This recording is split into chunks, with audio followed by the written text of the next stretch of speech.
എണ്ണക്കളിയൊന്നുമില്ലാത്ത നല്ല ഹെൽത്തി ആയിട്ടുള്ള അതും നമുക്ക് നോമ്പിനൊക്കെ എണ്ണക്കടി ഇപ്പോൾ എല്ലാവർക്കും പ്രശ്നമാണ്. കാരണം വയറ് കാലിയായിരിക്കുമ്പോൾ ഹെൽത്തി ആയിട്ടുള്ള കടി വേണം. അപ്പോൾ എണ്ണയിലൊന്നും മുക്കി പൊരിക്കാതെ നമുക്ക് വളരെ സിമ്പിളായിട്ട്, അതും നോമ്പിൻ്റെ സമയത്തൊക്കെ ഇനിയിപ്പോൾ പത്തിരി കറി ഒന്നും ഉണ്ടാക്കാതെ തന്നെ ഇത് മാത്രം ഉണ്ടായാലും നമുക്ക് നോമ്പ് ഉഷാറാക്കി എടുക്കാൻ പറ്റുന്ന നല്ലൊരു അടിപൊളി കിടുക്കാച്ച ഐറ്റംസാണ് കേട്ടോ ഈ തയ്യാറാക്കുന്നത്. അപ്പോൾ നിങ്ങൾ വീഡിയോ സ്കിപ്പ് ചെയ്യും വേണ്ട. പിന്നെ എന്ന് വെച്ചാൽ വീഡിയോ സ്കിപ്പ് ചെയ്തിട്ട് പിന്നെ നിങ്ങൾ കമൻറ്റിൽ വന്നിട്ട് ഇതിക്ക് എന്താ ചേർത്ത് ഇത് അങ്ങനെ എങ്ങനെ ചോദിക്കണതിനേക്കാളും നല്ലത് വീഡിയോ സ്കിപ്പ് ചെയ്യാതെ തന്നെ കണ്ടോളി. പിന്നെ നോമ്പിന് തന്നെ ഇത് ഉണ്ടാക്കണം എന്നൊന്നുമില്ല. നോമ്പിന് മുമ്പ് ഉണ്ടാക്കാം, നോമ്പിന് ശേഷം ഉണ്ടാക്കാം, നമുക്ക് വൈകുന്നേരത്തിന് ഉണ്ടാക്കാം. അതല്ലാന്നുണ്ടെങ്കിൽ രാത്രി ചോറൊന്നും കഴിക്കാത്തവർക്ക് ഉണ്ടാക്കിയെടുക്കാം. പിന്നെ രാവിലെ ബ്രേക്ക്ഫാസ്റ്റ് ആയിട്ട് ഉണ്ടാക്കാം. പിന്നെ ആണെങ്കിൽ ഇതിന് ചിക്കന് വേണ്ട, ബീഫ് വേണ്ട, അങ്ങനത്തെ നമുക്ക് ഒരുപാട് ഉള്ളിയൊക്കെ അരിഞ്ഞ് വയറ്റി അതിൻ്റെ ഒന്നും ആവശ്യമില്ലാതെ വളരെ സിമ്പിളായിട്ട്, പ്രത്യേകിച്ച് നോമ്പിനൊക്കെ മടിയൊക്കെ ഉള്ള ടൈമിൽ പ്രത്യേകിച്ച് കടികളൊന്നും ഇല്ലെങ്കിലും ഇങ്ങനെയൊക്കെ കഴിക്കും എന്ന് ചില കുടുംബത്തിനൊക്കെ ഉണ്ടാവും. ചിലർക്ക് പിന്നെ പത്തിരിയും കറി എന്തായാലും വേണ്ടി വരും. അപ്പം അങ്ങനെയുള്ളവർക്കൊക്കെ ഇതുണ്ടാക്കിയ ഇത് മാത്രം മതിയാവട്ടെ നോമ്പിന്. അപ്പോൾ ഏതായാലും ഇതാ ഞാൻ ഒരു 1/2 കിലോ മൈദപ്പൊടി എടുത്തിന്. അതിന് കുറച്ചൊക്കെ ബാക്കി വെച്ചിക്കണേ. പിന്നെ മൈദപ്പൊടിൻ്റെ അളവായാലും ഗോതമ്പപ്പൊടി വെച്ചിട്ട് ഇത് ഉണ്ടാക്കട്ടെ. അപ്പോൾ ഗോതമ്പപ്പൊടിൻ്റെ അളവായാലും മൈദപ്പൊടിൻ്റെ അളവായാലൊക്കെ നിങ്ങളുടെ ഇഷ്ടത്തിന് എടുത്തോളി. നിങ്ങളുടെ വീട്ടിൽ എത്ര ആൾക്കാരുണ്ടാകുന്നതനുസരിച്ചിട്ട് പൊടിൻ്റെ അളവ് കൂട്ടിക്കോളിട്ടാ. അപ്പോൾ ഞാനിതാ 1/2 കിലോൻ്റെ താഴെ കണ്ട് മൈദപ്പൊടി എടുത്ത് അതിലേക്ക് ലേശം ഉപ്പും കുറച്ച് ഓയിലും ഒഴിച്ചിട്ട് ഒരു 2 ടേബിൾ സ്പൂണോളം ഓയിൽ സാധാ പച്ചവെള്ളത്തിൽ കുഴച്ച് അതവിടെ മൂടി വെച്ചിക്കണം. എന്തിനാന്ന് വെച്ചാൽ നമുക്കിനി കുറച്ച് പരിപാടികളൊക്കെ ഉണ്ട്. അപ്പോൾ അതൊക്കെ ആകുമ്പോഴത്തേന് ആ പൊടി നല്ലൊന്ന് സോഫ്റ്റ് ആയിക്കോട്ടെ, മാവ് സോഫ്റ്റ് ആയിക്കോട്ടെ വിചാരിച്ചിട്ടാണ്. എന്നാൽ ഒരുപാട് കുഴക്കൊന്നും വേണ്ടാനും. അല്ലെങ്കിൽ നമുക്ക് ഈ ഒരു പലഹാരം ഉണ്ടാക്കാൻ വേണ്ടിയിട്ട് ഒരുപാട് കുഴക്കേണ്ട ആവശ്യമൊന്നുമില്ല കേട്ടോ. നമുക്ക് വളരെ വേഗത്തിൽ ഉണ്ടാക്കിയെടുക്കാൻ പറ്റും. അപ്പോൾ അതാ ഞാനൊരു മിക്സിയുടെ ജാർ എടുത്തുക്കണേ. പിന്നെ ചെറിയ ജാർ എടുത്തോളൂ കേട്ടോ. എന്നിട്ട് അതിലേക്ക് ഒരു പിടി മല്ലിയില, പിന്നെ അതുപോലെ തന്നെ ചെറിയൊരു കഷ്ണം ഇഞ്ചി എടുക്കുന്നുണ്ട് കേട്ടോ. അത്യാവശ്യം വലുപ്പമുണ്ട്, ഒരുപാട് ചെറുതല്ല, എന്നാലും അത്യാവശ്യം വലുപ്പത്തിൽ. ഇഞ്ചിൻ്റെ തോലൊക്കെ ഒന്ന് കളഞ്ഞ് നന്നായിട്ട് കഴുകിയതാണ്. അതൊന്ന് കട്ട് ചെയ്തിട്ട് കൊടുത്തതിന് ശേഷം ഒരു 3-4 ചെറിയ ഉള്ളിയും ഒരു 2-3-4 വെളുത്തുള്ളിയും. അപ്പോൾ ചെറിയ ഉള്ളി ഞാൻ വലിയ ചെറിയ ഉള്ളിയാണ് ഇപ്പോൾ കിട്ടുന്നത്. ചിലപ്പോൾ കാണാൻ ചെറിയ കുഞ്ഞ് ചീരുള്ളി കിട്ടിയിട്ട് നമുക്കൊരു തൂമിക്കാനൊക്കെ എടുക്കുമ്പോൾ ആകെ ചടക്കും. പക്ഷേ ഇത് വലിയ വലിയ ഉള്ളികളാണ് കേട്ടോ ഇപ്പോൾ കിട്ടുന്നത്. അപ്പോൾ അതുകൊണ്ട് തന്നെ ഞാൻ ആ വലിയുള്ളി ചീരുള്ളി വലുതായതുകൊണ്ട് ഞാൻ ചെറുതാക്കി കട്ട് ചെയ്തേക്കണേ. പിന്നെ ഒരു 3-4 അത്യാവശ്യം എരിവുള്ള പച്ചമുളകും, പിന്നെ വേണമെങ്കിൽ നിങ്ങൾക്ക് ചെറുനാരങ്ങ നീര് ഇറ്റിച്ചെടുക്കാം. ഞാനിപ്പോൾ ഇവിടെ സുർക്കയാണ് ഇട്ടിച്ചത്. 2-3 സ്പൂണ് സുർക്കയും കൂടി ഇട്ടിച്ചിട്ട് ഒരു പിടി തേങ്ങയും കൂടി ഇട്ട് കൊടുത്തിട്ട് കുറച്ച് ഉപ്പ് ഇട്ട് കൊടുത്തതിന് ശേഷം വെള്ളമൊന്നും ഒഴിക്കാൻ കേട്ടോ. ആ ഒരു സുർക്കന്നെ മതി. നമുക്കിത് ഒന്ന് കറക്കുമ്പോൾ തന്നെ അരിഞ്ഞിട്ടും. അപ്പോൾ ഏതായാലും ഇതാ ഒന്ന് അരച്ച് കൊണ്ടുവരാം. അപ്പോൾ ഇത് അരിഞ്ഞൊക്കെ കിട്ടിയത് കാണാൻ നല്ലൊരു ഗ്രീൻ കളറായിട്ട് നിൽക്കുകയും ചെയ്യും. പിന്നെ ഇത് നല്ല രുചിയാണ് കേട്ടോ. പക്ഷേ ഇത് നമുക്ക് ചമ്മന്തിയായിട്ട് കഴിക്കാനോ ചട്നിയായിട്ട് കൂട്ടാനോ ഒന്നുമല്ല. ഇതിവിടെ നിൽക്കട്ടെ. ഇനി നമുക്ക് അടുത്ത പരിപാടി എന്താ വെച്ചാൽ നമുക്കിതിലേക്ക് വേണ്ടിയിട്ട് ഞാൻ കുറച്ച് സോയാബീന്, ഒരു 1/2 കപ്പ് സോയാബീൻ ഉണ്ടാവും. കുഞ്ഞു സോയാബീനാണ് കേട്ടോ. അപ്പോൾ അതുകൊണ്ട് തന്നെ ഞാൻ ഈ പൊടിയൊക്കെ കുഴക്കണതിന് മുമ്പ് തന്നെ ഈ സോയാബീൻ ഒരു 1/2 കപ്പോളം എടുത്തിട്ട് നല്ല തിളച്ച വെള്ളത്തിലിട്ടുകൊണ്ടൊന്ന് മൂടി വെച്ചതേനി. അപ്പോൾ എന്താ പറയുക, ഒരു 10-20 മിനിറ്റ് ആകുമ്പോഴേക്കും ഈ ഒരു സോയാബീന് അത്യാവശ്യം ഒരു 80% വേവും ആവും. അതിനുള്ള ഒരു കുറച്ച് ആ കട്ടൊക്കെ നന്നായിട്ട് പിഴിഞ്ഞെടുത്ത് ഒഴിവാക്കാൻ കിട്ടും ചെയ്യും. അങ്ങനെ ഞാൻ 2-3 പ്രാവശ്യമൊക്കെ വെള്ളം മാറ്റി പിഴിഞ്ഞെടുത്തു. അതിലേക്ക് ഇതാ 1 ടേബിൾ സ്പൂണോളം കാശ്മീരി മുളക് പൊടിയും, ഒരു 1/4 ടേബിൾ സ്പൂണോളം മഞ്ഞൾപ്പൊടിയും, പിന്നെ നിങ്ങൾക്ക് വേണമെങ്കിൽ കുറച്ച് കുരുമുളക് പൊടി, ഗരം മസാലൻ്റെ പൗഡറൊക്കെ ചേർത്ത് കൊടുത്തോളൂ. ഞാനിപ്പോൾ അതൊന്നും ചേർക്കാതെ അതിനൊക്കെ പകരമായിട്ട് ഇതാ കുറച്ച് ചിക്കൻ മസാല 1 സ്പൂണോളം ഇട്ടുകൊടുത്തിട്ടുണ്ട്. ഇനി ഇതാ ഇതിലേക്ക് ഞാൻ ചെറുനാരങ്ങൻ്റെ നീരാണ് കേട്ടോ ഒഴിച്ചെടുക്കുന്നത്. ഇപ്പോൾ ചെറുനാരങ്ങ നീരില്ലെങ്കിൽ ലേശം തൈര് ഒഴിച്ചെടുത്താലും മതി. അതും ഇല്ലെങ്കിൽ കുറച്ച് സുർക്ക ഒഴിച്ചെടുത്തിട്ട് ആവശ്യത്തിനുള്ള ഉപ്പും കൂടെ ചേർത്തിട്ട് നന്നായിട്ടൊന്ന് കുഴച്ചെടുക്കുക. പിന്നെ ഇത് ഞാൻ റെസ്റ്റ് ചെയ്യാനൊന്നും വെക്കണില്ല കേട്ടോ. ഇതിങ്ങനെ ജസ്റ്റ് കുഴക്കുക. എന്നിട്ട് ഇതൊന്ന് പൊരിച്ചെടുക്കല്ല വേണ്ടത്. കുറച്ച് ഒരു 2-3 സ്പൂണ് ഓയിൽ ഒഴിച്ചിട്ട് ആ ഓയിലേക്ക് ഇതിട്ടിട്ട് കുറച്ച് സമയമാകുമ്പോഴേക്കും ഇതിന് കുറച്ച് വെള്ളം ഇങ്ങനെ തിളച്ച് വരും. അപ്പോൾ ഒന്ന് കുറച്ച് സമയം ഒന്ന് മൂടി വെച്ചാൽ വേഗം വെന്തിട്ടു കേട്ടോ. എന്നിട്ട് തുറന്നിട്ട് കുറച്ചൊന്ന് വേവിക്കുമ്പോഴേക്കും ഇതിൽ വെള്ളമൊക്കെ വറ്റി ഇതിൽ നമ്മൾ 2-3 സ്പൂൺ ഓയിൽ ഇട്ടിച്ചിരിക്കണമല്ലോ, അത് തെളിഞ്ഞ് വന്നിട്ട് അത്യാവശ്യം മുരിഞ്ഞുകാണ്ട് സോയാബീൻ നമുക്ക് കിട്ടും. അപ്പോൾ ഇതാ കുറച്ച് വെള്ളമൊക്കെ വന്നിട്ടുണ്ട്. അപ്പോൾ ഈ ഒരു സമയത്ത് നിങ്ങൾക്കൊന്ന് മൂടി വെച്ചതിന് ശേഷം ഹൈ ഫ്ലെയിമിലിട്ട് വെച്ചോളിട്ടോ. എന്നാൽ പെട്ടെന്ന് ഇതിൻ്റെ വെള്ളം വറ്റി കിട്ടുകയും ചെയ്യും. അതിലുള്ള എണ്ണ തെളിഞ്ഞിട്ട് ആ ഒരു എണ്ണയിൽ തന്നെ നമുക്കിത് ചെറുതായിട്ടൊന്ന് മുരിഞ്ഞ് കിട്ടുകയും ചെയ്യും. ഒരുപാട് എണ്ണ ഒഴിക്കരുത്, ഒരുപാട് എണ്ണ ഒഴിച്ചിട്ട് നിങ്ങൾ പൊരിച്ചെടുക്കരുത് കേട്ടോ.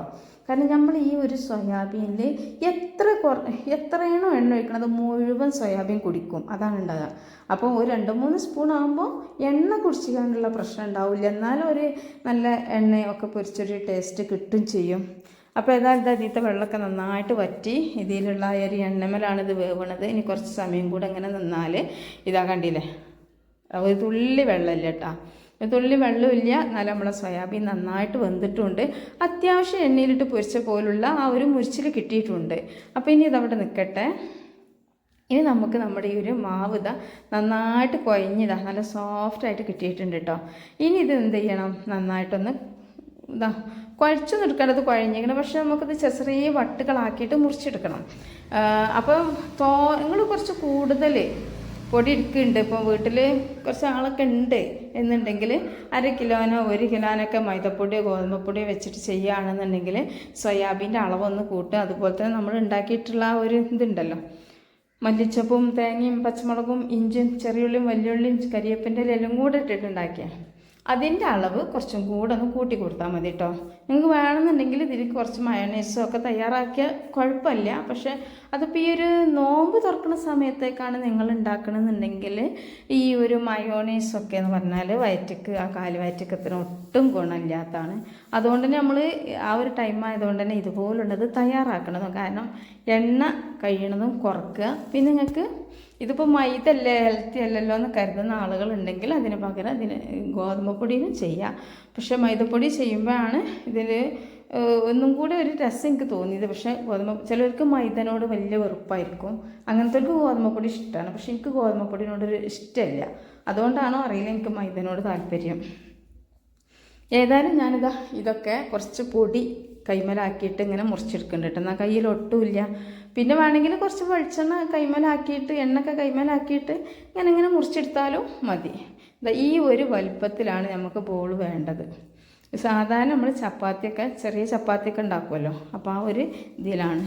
ഇനി ഈ ഒരു ബോളൊക്കെ നമുക്ക് കുറച്ചും ഇങ്ങോട്ട് മാറ്റി വെച്ചിട്ട് കൗണ്ടർ ടോപ്പിൽ വെച്ചിട്ടാണ് കേട്ടോ ഞാൻ അത് പരത്തണത്. കൗണ്ടർ ടോപ്പ് നന്നായിട്ട് വൃത്തിയാക്കി കഴുകി തുടച്ചെടുത്തിട്ട് ഇതുപോലെ കുറച്ച് പൊടിയൊക്കെ വിതറിയിട്ട് ഒന്ന് പരത്തിയെടുത്താൽ മതിയാവും. ഇനിയിപ്പോൾ പത്തിരി പലകയിൽ പരത്തണ പോലാണെന്നുണ്ടെങ്കിൽ പത്തിരി പലകയിലും പരത്തിയെടുക്കാം. അപ്പോൾ ചെറിയൊരു കുഞ്ഞ് പത്തിരി നമുക്ക് പരത്തി ഉണ്ടാക്കണം. ഒരുപാട് വലുപ്പമൊന്നും വേണ്ട കേട്ടോ. ഇനിയിപ്പം നമ്മൾ പരത്തുന്ന സമയത്ത് ചിലപ്പോൾ ഉണ്ടാവില്ല ഒരു ഏണും കോണൊക്കെ ആയതുകൊണ്ട് ചിലപ്പോൾ നമ്മൾ പരത്തിയാൽ റൗണ്ട് തന്നെ ആവില്ല. അപ്പം അങ്ങനെ ആവുകയാണെന്നുണ്ടെങ്കിൽ നിങ്ങളടുത്ത് എന്തെങ്കിലുമൊക്കെ വട്ടത്തിലുള്ള മൂടിയോ അല്ലെങ്കിൽ ടിഫിൻ ബോക്സോ അങ്ങനെ എന്തെങ്കിലുമൊക്കെ റൗണ്ടിലുണ്ടെങ്കിൽ നമ്മൾ മിക്സിൻ്റെ വലിയ ജാറുണ്ടാവുമല്ലോ, വലിയ ജാറിന് മൂടിയൊക്കെ ചിലപ്പോൾ ഇത് മുറിച്ചെടുക്കാൻ നല്ല പാകമാവും. അങ്ങനെയാണെങ്കിൽ അങ്ങനെ എടുത്തോളി കേട്ടോ. എൻ്റെ ഇപ്പോൾ അത്യാവശ്യം കുഴപ്പമില്ലാത്ത റൗണ്ട് ആയിക്കണേ, അതുകൊണ്ടിപ്പോൾ ഞാൻ അങ്ങനെ ചെയ്യണേ. ഇനിയിപ്പോൾ ഒന്നിൻ്റെ മുകളിൽ 2 സ്പൂണോളം ഈ ഒരു അരച്ച ചമ്മന്തി ഉണ്ടല്ലോ അത് വെച്ച് കൊടുത്തതിന് ശേഷം അതൊരു സൈഡിൽ വെച്ച് കൊടുക്കട്ടോ. എന്നിട്ട് ചീസ് നിങ്ങളുടെ കയ്യിലുണ്ടെങ്കിൽ മതി. ചീസ് വേണം നിർബന്ധമൊന്നുമില്ല, പക്ഷേ ചീസ് ഉണ്ടാകുമ്പോൾ നല്ലൊരു ഇതാണ്. ചിലർക്ക് ചീസിൻ്റെ ടേസ്റ്റ് ഇഷ്ടമുണ്ടാവില്ല, അങ്ങനെയാണ് ഒഴിവാക്കിക്കോളി. എന്നിട്ട് കുറച്ച് സോയാബീൻ പൊരിച്ചതും കൂടെ ഇതിൻ്റെ മുകളിൽ ഇട്ട് കൊടുക്കുക. നിങ്ങൾക്ക് വേണമെങ്കിൽ ഇതിന് പകരം ചിക്കൻ ചെറിയ കഷ്ണങ്ങളാക്കിയിട്ട് പൊരിച്ചെടുത്തിട്ട് വെച്ചെടുത്താലും നല്ല അടിപൊളി ടേസ്റ്റ് തന്നെയാണ് കാരം. ഞാനിപ്പോൾ സോയാബീനാണ് വെച്ചെടുത്തത്. എന്നിട്ട് ഇതുപോലെ ഇങ്ങനെ ഒട്ടിച്ചു കൊടുക്കുക കേട്ടോ. ഇങ്ങനെ ഒട്ടിച്ചു കൊടുക്കണമെങ്കിൽ ഒട്ടിച്ചു കൊടുക്കുക. അല്ലാന്നുണ്ടെങ്കിൽ നമ്മൾ ഈ പത്തിരി പരത്തിയിട്ട് അതൊന്ന് ജസ്റ്റ് ഒന്ന് നമ്മൾ സമൂസൻ്റെ ഷീറ്റൊക്കെ ഒന്ന് ചൂടാക്കി എടുക്കൂലേ, അതേപോലെ പകുതി വേവിലൊന്ന് ചൂടാക്കി എടുത്തതിന് ശേഷം ആ ഒരു പത്തിരിയിൽ നമുക്ക് ഈ ഒരു ഫില്ലിങ് വെച്ചെടുത്തിട്ട് ഇങ്ങനെ ഒട്ടിച്ചെടുക്കാതെ പൊരിച്ചെടുത്താലും മതിയാവും കേട്ടോ. ഞാനിപ്പോൾ ഇതൊന്നും ഇങ്ങനെ ചെയ്യണ്ടെങ്കിൽ ഞാൻ അങ്ങനെയാണ് ചെയ്യണത്. എങ്ങനെ ചിലപ്പോൾ കാരണം ഞാനിപ്പോൾ ഇങ്ങനെ ഒട്ടിക്കാതെ ആദ്യം ഒന്ന് പത്തിരി കുറച്ചും ചുട്ടതിന് ശേഷം ഈ ഫില്ലിങ്ങൊക്കെ വെച്ചിട്ട് ഇങ്ങനെ വെച്ച് കൊടുത്തിട്ട് ചുടുമ്പോൾ കുറച്ച് ശ്രദ്ധിക്കണം. അല്ലാന്നുണ്ടെങ്കിൽ അതിൽ ചിക്കനായാലും അതല്ലെങ്കിൽ നമ്മൾ സോയാബീൻ ആയാലും ഒക്കെ കൊഴിഞ്ഞ് ചാടും. അപ്പോൾ കുറച്ച് ശ്രദ്ധിക്കാനൊക്കെ ഉണ്ട്. ഒന്ന് ഫ്രൈ ചെയ്തെടുക്കുമ്പോൾ എണ്ണൊന്നും വല്ലാതെ ഒഴിക്കാതെ ഒന്നിങ്ങനെ പൊരിച്ചെടുക്കുകയാണ്. അപ്പോൾ അങ്ങനെ കൊഴിഞ്ഞാടുന്ന പേടിയൊക്കെ ഉണ്ടെന്നുണ്ടെങ്കിൽ ചുടണീന് മുമ്പ് പത്തിരി പരത്തി ചൂടാതെ ആ ഫില്ലിങ്ങൊക്കെ ഇതിൽ വെച്ചിട്ട് ഇതുപോലെ പൂവട രൂപത്തിലൊക്കെ ആക്കി ഒന്നിങ്ങനെ ഒട്ടിച്ചെടുത്തിട്ട് ചുടുകയാണെന്നുണ്ടെങ്കിൽ നിങ്ങൾക്ക് കൊഴിഞ്ഞ് ചാടും. ചുടുന്ന സമയത്ത് അതെല്ലാം മുറിഞ്ഞാടിന്നൊന്നും കരുതണ്ട. ഞാനിപ്പോൾ അങ്ങനെയും ചുട്ടുന്നത് അങ്ങനെയും ചുടുന്നുണ്ട് കേട്ടോ. നിങ്ങൾക്ക് ഏതാണോ ഇഷ്ടമുള്ള അങ്ങനെ ചെയ്തോളി. ഇതാ അങ്ങനെ ചുട്ടെടുത്താലും മതിയാവും. ഇനിയിപ്പോൾ എങ്ങനെ ചെയ്താലും നല്ല ടേസ്റ്റാണ് ഉണ്ടാവുക. കാരണം നമ്മൾ ഈ ചീസൊക്കെ നിങ്ങൾ കാണില്ല, ഇതുപോലെ ഇങ്ങനെ ഉരുക്കി ഒലിക്കാൻ തുടങ്ങും. അപ്പോൾ എന്താ പറയുക, ഇങ്ങനെ ഉരുക്കി ഒലിക്കുമ്പോൾ നമ്മൾ ഇങ്ങനെ ചുട്ടെടുക്കണതൊന്നും ഇങ്ങനെ അതിൻ്റെ ഉള്ളിലത്തെ ചാടിപ്പോയി ഒന്നുമില്ല കേട്ടോ. കാരണം ഈ ഒരു ചീസ് തന്നെ ഉരുക്കുമ്പോൾ ഇതെല്ലാം തടഞ്ഞു നിർത്തും. അപ്പോൾ ചിലപ്പോൾ നിങ്ങൾക്ക് ഇതിങ്ങനെ കഴിയണില്ല ചുട്ടെടുക്കാനെന്നുണ്ടെങ്കിലാണ് ഞാൻ പറഞ്ഞത് ഒട്ടിച്ചെടുത്താൽ മതി പത്തിരി. അപ്പോൾ എങ്ങനെയാണോ നിങ്ങൾക്ക് ഇഷ്ടം അതുപോലെ ചെയ്യാം. നല്ല എളുപ്പത്തിൽ ചെയ്യാൻ പറ്റും. പിന്നെ ആണെങ്കിൽ ഇത് അടിപൊളി ടേസ്റ്റുമാണ്. പിന്നെ എണ്ണ ഒരുപാട് ഒന്നും കരുതണ്ട. നിങ്ങൾക്ക് വേണമെങ്കിൽ കുറച്ച് എണ്ണ കുറച്ചിട്ട് ഞാനിപ്പോൾ ഇത് ചെയ്ത മാതിരി ചെയ്തെടുത്താൽ മതി. എണ്ണ ഒന്നും ഇല്ലല്ലോ. കുറച്ച് എന്തെങ്കിലുമൊക്കെ ബട്ടറൊക്കെ, ഞാനിപ്പോൾ തീരെ ബട്ടറാണ്, കുറച്ച് ബട്ടർ ഇട്ട് കൊടുത്തുകൊണ്ടാണ് ചെയ്യണത്. അപ്പോൾ അങ്ങനെ ആകുമ്പോൾ തീരെ എണ്ണ ഉണ്ടാവില്ല, ഹെൽത്തിയാണ്. പക്ഷേ ബട്ടറിൻ്റെ ടേസ്റ്റ് ഇഷ്ടമില്ലാത്തവരാണെങ്കിൽ ഇത്തിരി ഓയിലൊക്കെ ഒഴിച്ചിട്ട് ഇതുപോലൊന്ന് ചുട്ടെടുത്താൽ മതിയാവും. അടിപൊളി ടേസ്റ്റാണ് കേട്ടോ. നോമ്പിന് നമുക്ക് പത്തിരി ഒന്നും ഉണ്ടാക്കണ്ട, കറിയൊന്നും ഉണ്ടാക്കണ്ട, ഇതന്നെ മതിയാവും. ഇത് 2-3 തന്നെ നമുക്ക് ഇഷ്ടം പോലെ ഉണ്ടാവും കേട്ടോ. അടിപൊളിയല്ല. അപ്പോൾ എല്ലാവരും ഇതൊന്ന് ഉണ്ടാക്കി നോക്കേണ്ടി. പിന്നെ നോമ്പന്നെ ആക്കാൻ നിൽക്കണ്ട, അതിന് മുമ്പ് ഉണ്ടാക്കിക്കോളി. എല്ലാം അടിപൊളി ടേസ്റ്റാണ്. വലിയൊരു ചിലവോ കാര്യമില്ല. നിങ്ങൾക്ക് വേണമെങ്കിൽ ചിക്കൻ വെച്ചിട്ട് ചെയ്യുക, അതല്ലെങ്കിൽ സോയാബീൻ വെച്ചിട്ടും ചെയ്യുക. അതൊക്കെ നിങ്ങളെ ഇഷ്ടമാണ്. അപ്പം നമ്മളെ ചാനൽ നിങ്ങൾ വീഡിയോ കണ്ടുകൊണ്ട് ഇതുവരെ ലൈക്ക് ചെയ്യാൻ മറന്നവരൊക്കെ ഉണ്ടെങ്കിൽ ഈ ഒരു സമയത്ത് ഒരു ലൈക്കൊക്കെ തരിട്ടാ. പിന്നെ നമ്മളെ മലപ്പുറം ഇത് ഫോളോ ചെയ്യാൻ മറന്നവരുണ്ടെങ്കിൽ ഈ ഒരു സമയത്തൊന്ന് ഫോളോ ചെയ്യുക. പിന്നെ ഇതിനെക്കുറിച്ചിട്ടുള്ള അഭിപ്രായങ്ങളൊന്ന് കമൻറ്റ് ചെയ്യുക. പിന്നെ ഈ വീഡിയോ ഒന്ന് സേവ് ചെയ്ത് വെച്ചോളിട്ടാ. എന്നാൽ പിന്നെ നിങ്ങൾക്ക് തപ്പിയെടുക്കണ്ടല്ലോ, വേഗം കിട്ടുമല്ലോ. പിന്നെ ഇൻഷാ അല്ലാഹ് അടുത്ത വീഡിയോ ആയിട്ട് വരാം. അസ്സലാമു അലൈക്കും വറഹ്മത്തുള്ളാഹി.